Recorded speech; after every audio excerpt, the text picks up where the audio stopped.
Ed is with us this morning. And Father, last Monday in our video, you addressed the video that Bishop Barron had posted, the homily from a week ago Sunday, and it was all about how to live your faith kind of out loud, without and defending your faith in a manner such that we could do it in civil tones. And I know that there were a few points that you'd like to continue along those lines that from Bishop Barron's video this morning.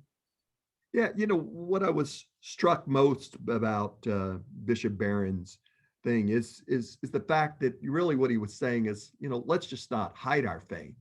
Let us live our faith in the public spaces. We don't have to go out there seeking conflict. We don't have to get engaged in apologetics and get engaged in political debates and get engaged in things like that.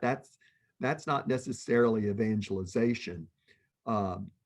Where true evangelization comes from is just living our faith and not hiding it.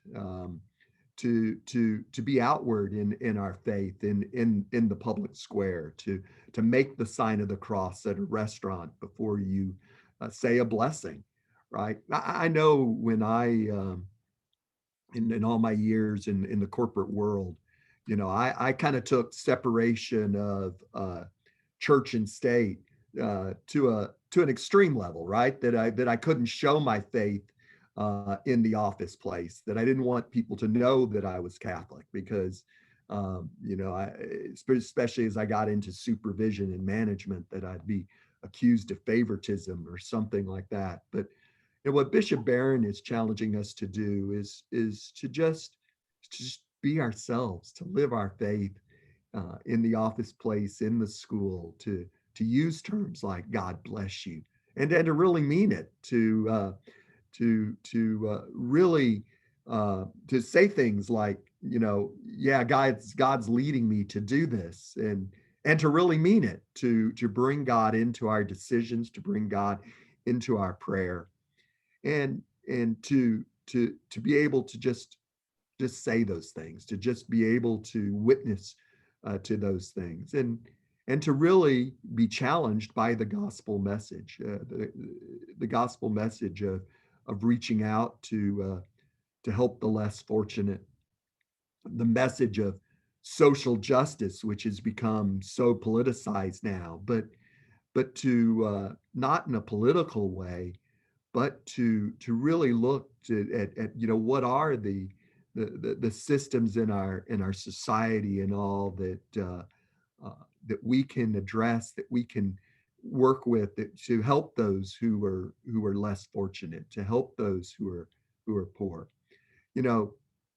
I, for one, am all for protecting our borders and closing off our borders. I think it's a travesty what's happening right now. But those people that are coming across, whether legally or illegally, need our help, need our assistance, right? So we can't, I wish the government would do more to discourage these people, to keep the immigrants from even coming here. But when they do need our help, and we need to reach out. And that's the ways that we live our faith. That's the ways that we evangelize. It's often, not often, but always, I guess, important to make sure that we walk the talk. And we don't just talk it, but we also walk it in our everyday faith journey. Yeah, and that talk that we're doing is the love of Christ, and that's what we can't lose sight of, right? We have to always ask, are our actions loving to the individual? And to really, we can promote our Catholic faith, but as I say all the time, right? It's a travesty that so often we lose our Catholic values by trying to promote our Catholic values, and we have to be very conscious of that, and just always reach out in love. Mm-hmm. Thanks, Father Pat. Have a good week. We'll talk to you at the end of the week. All right.